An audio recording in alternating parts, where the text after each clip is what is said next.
Hello बच्चों, चलिए इस प्रश्न को देखते हैं। किसी प्रक्षेप्य पथ का क्षैतिज तल में परास आर का सूत्र आर बराबर यू का वर्ग बटे जी गुणा साइन 2 थीटा द्वारा व्यक्त होता है, जहां प्रक्षेपण वेग यू तथा क्षैतिज दिशा से प्रक्षेपण का कोण थीटा है। इस सूत्र की सहायता से बताइए कि किस प्रक्षेपण कोण पर फेंके गए प्रक्षेप्य का परास अधिकतम होता है। तो बच्चों, प्रश्न में हमें क्या दिया गया? प्रश्न में हमें क्षैतिज तल में परास का सूत्र दिया गया और उस परास के सूत्र में हमें बताया गया कि जहां यू जो है वो तो हमारे पास क्या है? प्रक्षेपण वेग है तथा जो प्रक्षेपण कोण है वो थीटा है। तो हमें बताना है कि ये जो सूत्र है, इस सूत्र की सहायता से ऐसी कौन सी स्थिति होगी या ऐसा कौन सा कोण होगा जिस पर परास का मान क्या होगा? अधिकतम होगा। तो चलिए बच्चों, सर्वप्रथम हम इस प्रश्न की मुख्य अवधारणा पर चर्चा करते हैं। बच्चों, मुख्य अवधारणा में सर्वप्रथम हम ये देखते हैं कि हमारे पास क्षैतिज परास क्या होती है।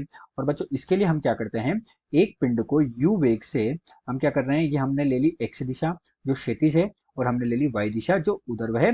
ये पृथ्वी की सतह के निकट है। तो पृथ्वी की सतह के निकट बच्चों हम क्या करते हैं? एक पिंड को u वेग से थीटा कोण पर हम क्या करते हैं? प्रक्षेपित कर देते हैं। तो एक पिंड को हमने u वेग से थीटा कोण पर प्रक्षेपित किया बिंदु O से।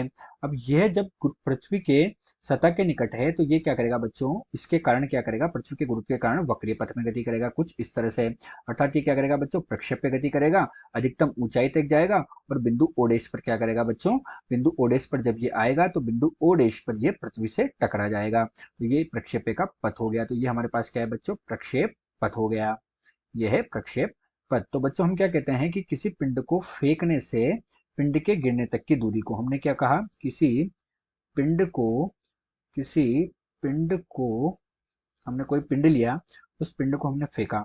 तो किसी पिंड को फेंकने से उस पिंड के गिरने तक की दूरी को, उस पिंड के गिरने तक की दूरी को, गिरने तक की दूरी को, तो ये हमारे पास क्या हुआ बच्चों?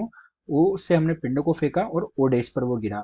तो किसी पिंड को फेंकने से उस पिंड के गिरने तक की दूरी को हम क्या कहते हैं बच्चों? क्षैतिज परास या परास कहते हैं। उसको हम क्या कहते हैं बच्चों? क्षैतिज परास कहते हैं। इसको बच्चों हम आर से प्रदर्शित करते हैं। तो यहाँ बच्चों हमारे पास क्षैतिज परास क्या हुई? चित्र में हमने पिंड को बिंदु ओ से फेंका और वो बिंदु ओ डैश पर आकर गिरा।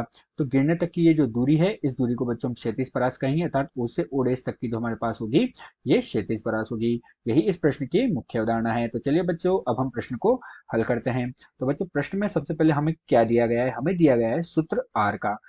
परास का सूत्र उन्होंने दिया और परास का सूत्र कितना दिया बच्चों? आर बराबर यू का वर्ग बटे जी गुणा साइन 2 थीटा के बराबर इन्होंने हमें दे दिया। जहां यू हमारे पास क्या है? प्रारंभिक वेग है या प्रक्षेपण वेग है, थीटा प्रक्षेपण कोण है और जी हमारे पास गुरुत्व त्वरण है, जैसा प्रश्न में दिया गया है। और हमसे पूछा गया है कि ये बताइए कि इसका अधिकतम परास कब होगी। तो बच्चों, अब हम देखते हैं परास के अधिकतम मान के लिए परास कब अधिकतम होगी बच्चों। तो परास के अधिकतम मान के लिए हमारे पास क्या होना चाहिए? परास के अधिकतम होने के लिए परास के अधिकतम होने के लिए हमारे पास साइन 2 थीटा का मान जो है बच्चों, ये अधिकतम होना चाहिए। और जो साइन 2 थीटा होता है, इसका जो अधिकतम मान होता है वो हमारे पास कितना होता है? 1 के बराबर होता है। तो परास के अधिकतम होने के लिए साइन 2 थीटा का अधिकतम मान किसके बराबर होना चाहिए बच्चों? 1 के बराबर होना चाहिए। तो यहाँ से बच्चों हम साइन का मान ज्ञात कर सकते हैं। यहाँ से 2 थीटा बराबर कितना हो जाएगा बच्चों? साइन इनवर्स हमारे पास 1 के बराबर आ जाएगा। बच्चों, साइन इनवर्स 1 का मतलब क्या हुआ? कि हमारे पास इसका कितने मान के बराबर होता है? तो साइन में जो 90 डिग्री होता है बच्चों, वो 1 के बराबर होता है। अर्थात ये हमारे पास किसके बराबर हो जाएगा बच्चों? पाई/2 के बराबर हो जाएगा।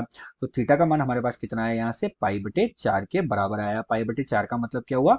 45 डिग्री के बराबर हुआ। तो बच्चों, हम क्या कह सकते हैं कि जब हम किसी कण को या किसी पिंड को 45 डिग्री से प्रक्षेपित करेंगे तो वो हमारे पास क्या होगा? अधिकतम परास को व्यक्त करेगा। अर्थात अगर हम क्या करें, थीटा का मान 45 डिग्री ले लें तो हमारे पास जो परास मिलेगी वो हमें क्या मिलेगी? अधिकतम मिलेगी। और अधिकतम परास का मान हमारे पास क्या होगा? आर। अधिकतम परास का मान हम लिख देते हैं बच्चों। तो अधिकतम परास का मान होगा हमारे पास यू का वर्ग बटे जी गुणा साइन 2 थीटा। तो साइन 2 गुणा पाई/4 करेंगे। साइन 2 गुणा पाई/4 करेंगे तो ये कितना हो जाएगा? पाई/2 हो जाएगा। और पाई/2 अर्थात 90 डिग्री हो जाएगा। तो ये हमारे पास हो गया साइन पाई/2 और साइन 90 का मान बच्चों हमारे पास कितना होता है, 1 होता है। अतः अधिकतम परास का मान हमें कितना प्राप्त हुआ, यू के वर्ग बटे जी के बराबर हमें अधिकतम परास का मान प्राप्त हुआ। तो हमसे पूछा गया कि किस स्थिति में परास का मान अधिकतम होगा।